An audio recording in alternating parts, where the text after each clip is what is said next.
আসসালামু আলাইকুম। আপনারা যে যেখান থেকে আমার ভিডিওটা দেখছেন, আপনাদের সকলের প্রতি রইল আমার পক্ষ থেকে দোয়া আর ভালোবাসা। ভালোবাসার সাথে না হলে কিন্তু ভিডিও করা যায় না, আর ভালোবাসা না দিয়ে কিন্তু ভিডিও করলে ভয়েস দেওয়া যাবে না। আর ভয়েস দিতে গিয়ে সুন্দর করে ভয়েস না দিলে সেটাও আপনাদের ভালো লাগবে না। সেই চিন্তা করে আমি সব সাইড চিন্তা করে আমি একটা ভিডিও মেক করে থাকি।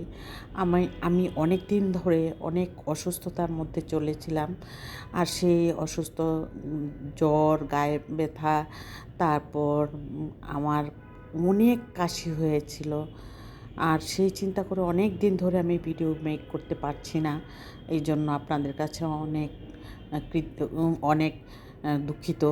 সেই চিন্তা করে আমি এই ভিডিওটা কয়েকদিন আগে আমি শুধু এডিট করে রেখেছিলাম, ভয়েস দিইনি। তারপর মনে হলো যে এখন একটু ভয়েসটা দিয়ে আপনাদের কাছে পৌঁছে দেই ভিডিওটা। আর সেই জন্য আমি এখানে চিকেন বানানোর জন্য প্রথমেই আমি এখানে 2 কাপ ময়দা নিয়েছি, 2 টেবিল চামচ পাউডার দুধ নিয়েছি, 2 চা চামচ ইস্ট নিয়েছি। তারপর আমি কুসুম গরম পানি দিয়ে মাখিয়ে সুন্দর একটা ডো তৈরি করে আমি রেস্টে রেখে দিলাম। এদিকে আমি চিকেনের ব্রেস্টের পিসগুলি টুকরা টুকরা করে ব্লেন্ড করে নিচ্ছি। রান্নাঘরে এই ক্যাপসুল কাটারটা দিয়ে কিন্তু সব কিছু করা যায়, চপিং থেকে আরম্ভ করে যত কিছু চপ করতে চান আপনি সব কিছু করা যায়। আর সেই চিন্তা করে আমি মাশাআল্লাহ আমি 2 থেকে 2.5 বছর ধরে আমি এই ক্যাপসুল কাটারটা ব্যবহার করছি। আপনারাও করতে পারেন। আপনাদের কাছে আমার মনে হলো যে জানিয়ে দেই, ক্যাপসুল কাটারটা অনেক ভালো। আর সেই চিন্তা করে আমি একদম পেস্ট করে নিলাম। পেস্ট করে আমি একটি কড়াই বসিয়ে দিলাম।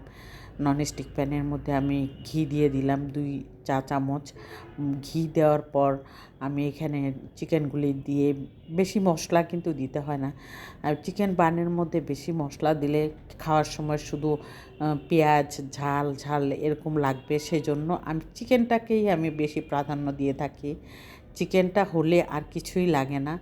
তারপরও আমি এখানে চিকেনের মধ্যে আমি দিয়ে দিলাম একটা ম্যাগি মশলার প্যাকেট, তারপরে সয়া সস, তারপরে একটু লাল মরিচের গুঁড়া, তারপরে একটু ভাজা লাল মরিচের গুঁড়া দিয়ে, তারপর আমি এখানে পাউডার দুধের দিয়ে দিলাম।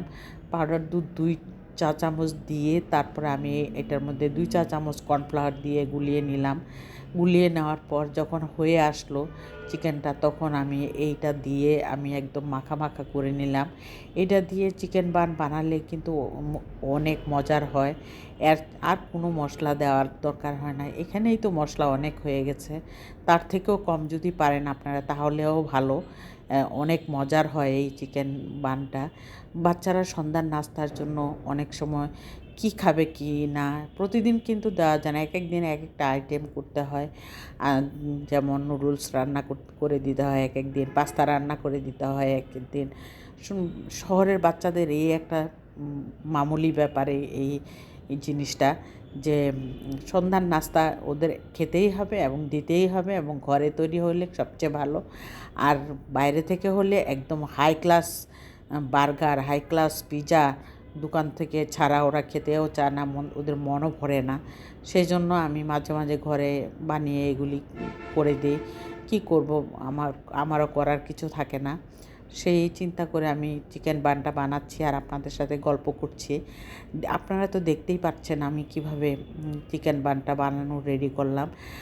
2 ঘন্টা আমি এই ময়ানটা আমি রেস্টে রেখেছিলাম, এতে ফুলে ডাবল হয়ে গিয়েছিল। ছোটো ছোটো লেচি কেটে আমি গোল গোল করে আকার ধারণ করেছিলাম। প্রথমে যে লেচিটা কেটেছিলাম সেই লেচিটা দিয়ে শুরু করতে হয়, যেমন আস্তে আস্তে ফুলে ফেঁপে ওঠে, তখন করতে গেলে কিন্তু অনেক সুন্দরও হয়, খেতেও একদম ফুলে ফুলে ওঠে।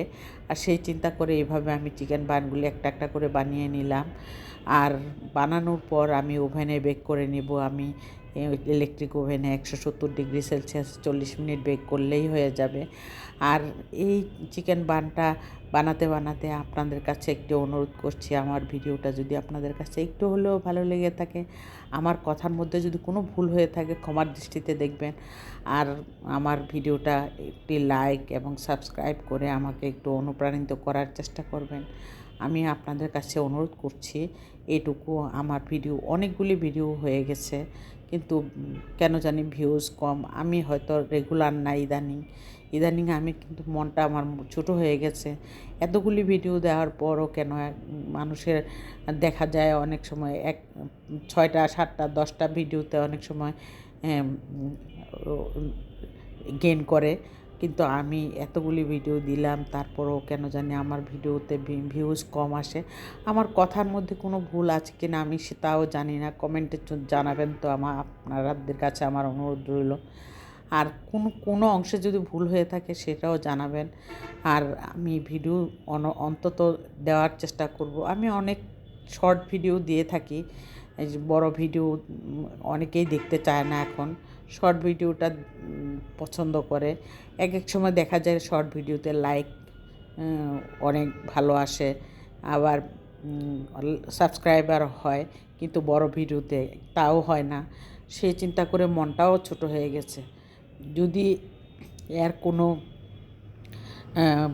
ইয়ে পাইতাম, কোনো একটা উপকার পাইতাম যে আমি যে ভিডিওগুলি দিচ্ছি আর সেই কারণে আমি আমার এটার বেনিফিট আমি পেয়ে গেলাম, তাহলে আমি দিনে 2টা করে দিলেও আমার কোনো আপত্তি থাকতো না।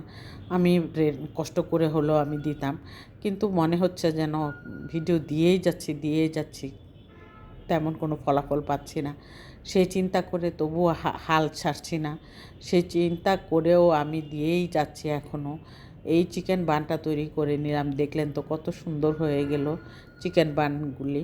সন্ধ্যার নাস্তায় 2 দিন খাওয়া যায়, 2 দিন ফ্রিজে থাকলে 3 দিনও খাওয়া যায়। ওভেনে গরম করে, মাইক্রো ওভেনে গরম করলে আবার মনে হয় যেন একদমই টাটকা বানিয়েছি। আর আমার ফাঁকে দিয়ে আমি একটু লাল শাক রান্না করে নিলাম, আর চিংড়ি মাছ রান্না করেছিলাম, সেটার ভিডিও করা হয়নি। আর ভাবলাম যে ঘরটা একটু গুছিয়ে নিয়েছি, আমি ঘরটা একটু আপনাদের সামনে তুলে ধরি। শুধু ড্রয়িং রুমটাই তুলে ধরার চেষ্টা করেছি। ড্রয়িং রুমটা গুছানোর পর আমার কাছে নিজের কাছে ভালো লাগছে।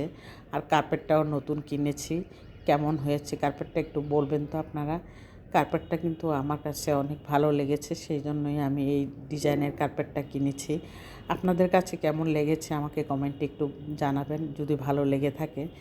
আর আমার ভিডিওটা যদি ভালো লেগে থাকে তাহলে তো অবশ্যই একটি লাইক এবং সাবস্ক্রাইব করে আমাকে অনুপ্রাণিত করার চেষ্টা করবেন।